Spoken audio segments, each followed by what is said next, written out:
اعوذ باللہ من الشیطان الرجیم بسم اللہ الرحمن الرحیم۔ سورہ نساء آیات نمبر 105 تا 115 میں مسلمانوں کو قرآن کے مطابق فیصلہ کرنے، بد عہدی اور خیانت سے بچنے اور بد عہد لوگوں کی حمایت نہ کرنے کی تاکید۔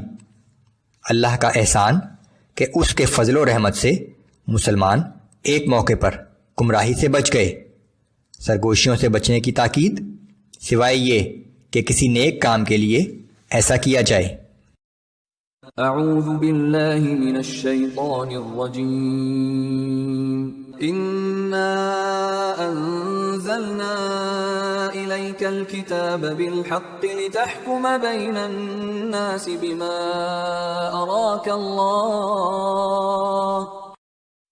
اے پیغمبر صلی اللہ علیہ وآلہ وسلم، بے شک ہم نے آپ پر ایک سچی کتاب نازل کی ہے تاکہ آپ اللہ کے عطا کردہ علم کے مطابق لوگوں کے درمیان فیصلہ فرمائیں۔ وَلَا تَكُنْ لِلْخَائِنِينَ خَصِيمًا وَاسْتَغْفِرِ اللَّهَ إِنَّ اللَّهَ كَانَ غَفُورًا رَحِيمًا۔ آپ کبھی بھی خیانت کرنے والوں کی طرفدار نہ بنیں اور آپ اللہ سے مغفرت طلب کیجئے، بے شک وہ بڑا بخشنے والا اور ہر وقت رحم کرنے والا ہے۔ وَلَا تُجَادِلْ عَنِ الَّذِينَ يَخْتَانُونَ أَنفُسَهُمْ إِنَّ اللَّهَ لَا يُحِبُّ مَنْ كَانَ خَوَّانًا أَثِيمًا۔ اور آپ ایسے لوگوں کی طرفداری اور حمایت نہ کریں جو خود اپنے آپ سے خیانت کر رہے ہیں، یقیناً اللہ کسی ایسے شخص کو پسند نہیں فرماتا جو بڑا بددیانت اور بدکار ہو۔ يستخفون من الناس ولا يستخفون من الله وهو معهم إذ يبيتون ما لا يرضى من القول وكان الله بما يعملون محيطا۔ یہ اپنی حرکتوں کو لوگوں سے تو چھپاتے ہیں لیکن اللہ سے نہیں چھپا سکتے، اور وہ تو ان کے ساتھ اس وقت بھی ہوتا ہے جب وہ رات کو چھپ کر ایسی باتوں کے متعلق مشورے کرتے ہیں جو اللہ کو ناپسند ہیں، اور یہ جو کچھ بھی کرتے ہیں وہ اللہ کے احاطہ علم میں ہے۔ ها أنتم هؤلاء جادلتم عنهم في الحياة الدنيا فمن يجادل الله عنهم يوم القيامة أم من يكون عليهم وكيلا۔ ہاں تم وہ لوگ ہو جو دنیا کی زندگی میں ان خیانت کرنے والوں کی طرف سے جھگڑ رہے ہو، پھر قیامت کے دن ان کی طرف سے اللہ تعالیٰ سے کون جھگڑے گا، یا وہ کون شخص ہے جو اس دن ان کا وکیل اور طرفدار بنے گا۔ وَمَن يَعْمَلْ سُوءًا أَوْ يَظْلِمْ نَفْسَهُ ثُمَّ يَسْتَغْفِرِ اللَّهَ يَجِدِ اللَّهَ غَفُورًا رَحِيمًا۔ اور جو شخص کسی بدی کا ارتکاب کرے یا اپنی جان پر ظلم کر بیٹھے پھر اللہ تعالیٰ سے معافی کا طلبگار ہو تو وہ اللہ کو بڑا معاف کرنے والا اور ہر وقت رحم کرنے والا پائے گا۔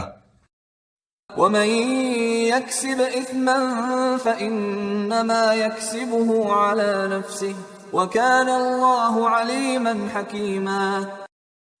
اور جو شخص کسی گناہ کا ارتکاب کرتا ہے تو وہ اپنی ہی ذات کے لیے اس کا وبال کماتا ہے، اور اللہ تعالیٰ سب کچھ جاننے والا اور بڑی حکمت کا مالک ہے۔ وَمَن يَكْسِبْ خَطِيئَةً أَوْ إِثْمًا ثُمَّ يَرْمِ بِهِ بَرِيئًا فَقَدِ احْتَمَلَ بُهْتَانًا وَإِثْمًا مُبِينًا۔ پھر جس شخص نے کسی خطا یا گناہ کا ارتکاب کیا اور اس کا الزام کسی بے گناہ پر لگا دیا تو یقیناً اس شخص نے ایک بہت بڑے بہتان اور کھلے گناہ کا بوجھ اپنے سر اٹھا لیا۔ ولولا فضل الله عليك ورحمته لهم طائفة منهم أن يضلوك. اور اگر اللہ تعالیٰ کا فضل اور اس کی رحمت آپ کے شامل حال نہ ہوتی تو ان لوگوں میں سے ایک گروہ نے آپ کو غلطی میں مبتلا کرنے کا ارادہ کر ہی لیا تھا. وما يضلون إلا أنفسهم وما يضرونك من شيء. در حقیقت یہ لوگ اپنے سوا کسی دوسرے کو گمراہ نہیں کر سکتے اور نہ ہی یہ لوگ آپ کو کوئی نقصان پہنچا سکتے ہیں. وأنزل الله عليك الكتاب والحكمة وعلمك ما لم تكن تعلم وكان فضل الله عليك عظيما. اور اللہ نے آپ پر کتاب اور حکمت نازل فرمائی ہے اور آپ کو وہ باتیں سکھائی ہیں جو آپ خود نہیں جان سکتے تھے اور اللہ تعالیٰ کا آپ پر بہت بڑا فضل ہے. لا خير في كثير من نجواهم إلا من أمر بصدقة أو معروف أو إصلاح بين الناس. اکثر لوگوں کی سرگوشیوں اور خفیہ مشوروں میں کوئی بھلائی کی بات نہیں ہوتی سوائے ان لوگوں کے باہمی مشورے جو خیرات کرنے یا کوئی نیک کام کرنے یا لوگوں کے مابین صلح و صفائی کرانے کی ترغیب دیتے ہیں.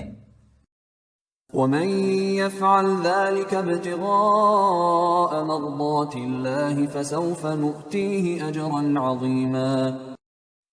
اور جو کوئی اللہ کی خوشنودی اور رضا جوئی کے لیے یہ کام کرے گا تو ہم اس کو عن قریب بہت بڑا اجر عطا کریں گے.